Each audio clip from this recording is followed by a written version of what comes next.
Now that we've taken a look at ethos in general, and we've moved through that Clinton and Bush clip, we've sort of got a general sense of what ethos is. Now let's move into a more specific realm. You are going to be performing informative speeches, either for this class or in your daily life and your workplace life. So the question is, how are you developing your credibility in those settings on that subject matter?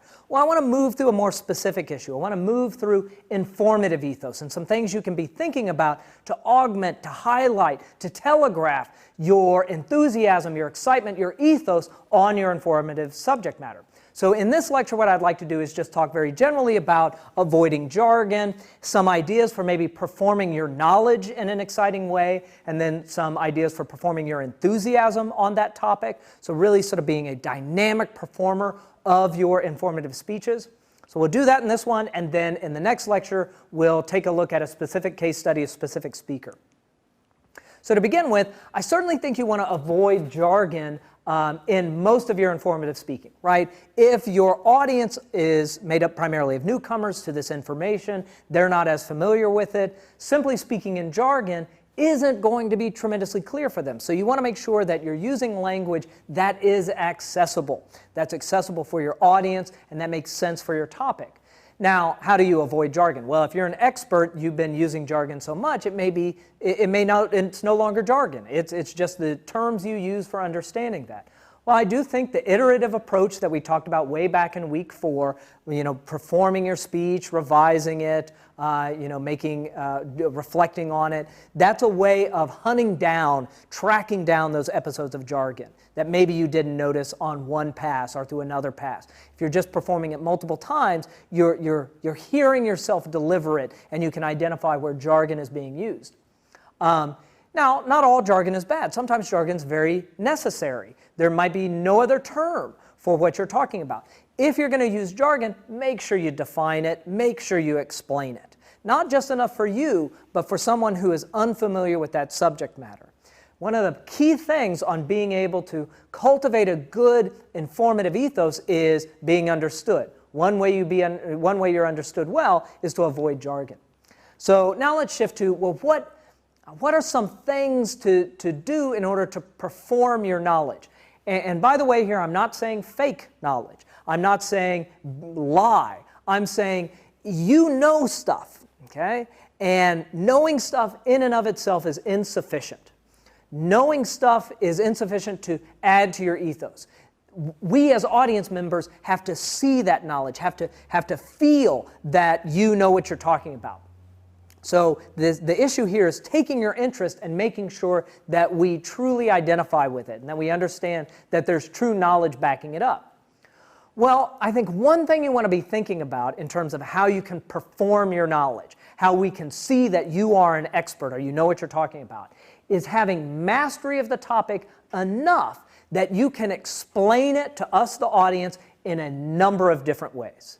That you know the topic so well that you can explain it through a story, through an analogy. You've got a couple of examples you can walk us through. You've got a sample illustration, that you've got multiple tools for explaining the same idea.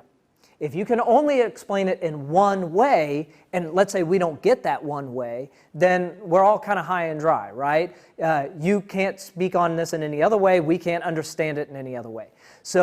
And we see this a lot in teaching. One thing that we know works in teaching is having a teacher who can provide lots of illustrations and different examples and different ways and opportunities for people to come to that content. So that's what you want to be thinking about. What are the myriad ways that you can explain an idea? So if that's performing knowledge, how do you perform your enthusiasm? Well, here it's a delicate balance, right? I'm not saying act, because it could be over the top and it could come across as cheesy. Years ago, when I used to coach competitive speech, there's an event, informative speaking, and a lot of those speeches were usually pretty cheesy because it was 18-year-olds trying to be experts on topics that they weren't experts on. And so their enthusiasm was, this is just an amazing new technology that we will all benefit from in the future. And it was just like every single time pulling teeth because it felt fake, it felt plastic, it felt phony. So I don't want that. But we also want to make sure that you're actually telegraphing that enthusiasm. So what does this mean? You're being you, but it's you at 110%. It's you on 11, right? That's what we're doing when we're performing our enthusiasm. And over time, you just begin to develop this sense of persona, having a speakerly persona. That persona is someone who's really more enthusiastic. So I got to admit, when I come in, when I'm certainly in front of a live audience, and increasingly as I'm in front of a camera, I'm doing my teacherly performance. So when I'm talking about something, I can get excited about it, and I can be excited about having a steak at home. But it's not sitting down to the table and being like, "This is a great steak. Oh man, we are going to have a wonderful dinner tonight. Is everybody ready for this? Let's dig in. Oh, it is done to perfection." And what's really interesting. That's not me at home, man. It's like, oh, this is a good steak. Yes, it is quite delightful. Ah, I like the glaze. Excellent. That's not even me at home. I can't do me at home in a fake setting here. But I know my speakerly performance, my persona. And it's me. It's not me. This is what I'm like. But it's me on 11, man. Because if I was like this all the time, I would be punched way more than I am, right? So I want you to be thinking about finding your deep interest in that subject, and then just making sure that we can access it. Another thing in terms of performing your enthusiasm, and we're going to see this here in this upcoming clip, is I think it's good to be funny. Now, don't worry too much about jokes. Simply be funny. Now, that's easier said than done, but again, the threshold for funny in speeches is stupid low. You can trip on it. Right? It's often audiences award merely the effort, right? Oh, he tried to be funny in a stupid way. Hooray, good on you, bald man. So the goal is just to demonstrate that you're comfortable in front of that audience. And again, I'll say this as a general principle, and we'll work through it more specifically after we watch this Neil deGrasse Tyson clip. So what are some other just small things? Well, certainly probably maybe bigger gestures, certainly smiling a little bit more. I think also you can plan in a vocabulary of interest. So, and when I'm teaching and I'm talking about something that I'm genuinely interested in, but I know sometimes students aren't as enthusiastic about, I know I'll loop in more sentences like, "This is just fascinating stuff," right? And taken by itself, I'm basically begging, please find this fascinating. But as you're performing it, you can loop in this vocabulary of interest. What is fascinating about this subject, or the thing that excites me, is blank. When you're working through this, I don't know if you guys see this, but it blows my mind that this happens. So again, I'm not asking you to lie, but I'm thinking make very specific vocabulary stylistic choices.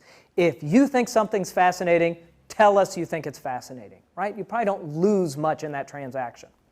Another thing you might want to think in terms of performing your enthusiasm, performing your interest in the topic, is planning on points of intensity and pauses. Okay, again, I'll set that up as a general idea. We'll work through it specifically through Neil deGrasse Tyson. But being able to get really excited about something, but then telescope back out. Pause. You know, that was just, really surprising that result occurred, okay, as a sample. So, you're working in pauses as a way of, hooking in the audience interest, of directing our attention to something that's going to be important, a key line or a key idea. Finally, just find models. And you can find models in multiple places. So one thing you might want to be thinking about is, what do you sound like when you're generally excited and interested? Okay? Think to those episodes. What did you sound like? Then, just copy yourself. Imitate your best self. What do you sound like when you're authentically interested in something? Now make sure you sound like that authentically interested in your speech. Okay? So you're imitating yourself.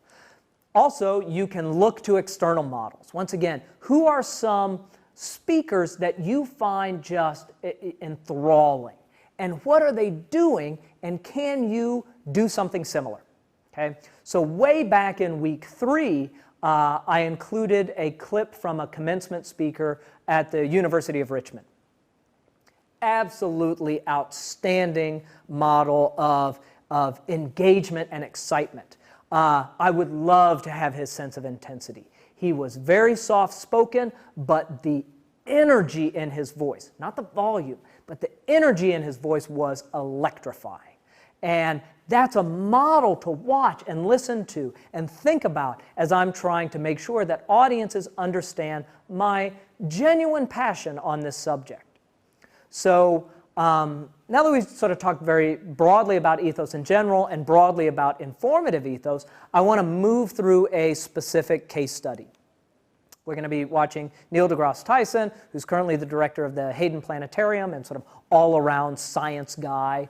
He's become very popular as of late for being a science popularizer and just being able to explain ideas, scientific ideas, astrophysics, to lay audiences. So I want you to take a look at this clip and analyze what Tyson is doing, and it's really just, it's a short Q&A session. So this is much more impromptu, but he's informing his audience about this. But I want you to watch it for a model of ethos and watch it and say, well, what is he doing that helps you sort of trust him as a speaker, that you are able to trust his knowledge on this, but also what is he doing that conveys his sense of excitement? And analyze this as a performance. I have no doubt he genuinely feels this way, but I can't imitate his emotion. I'm not him, but I can look at and imitate and study what he does. And so that's what I want you to do, is watch this clip for his informative ethos.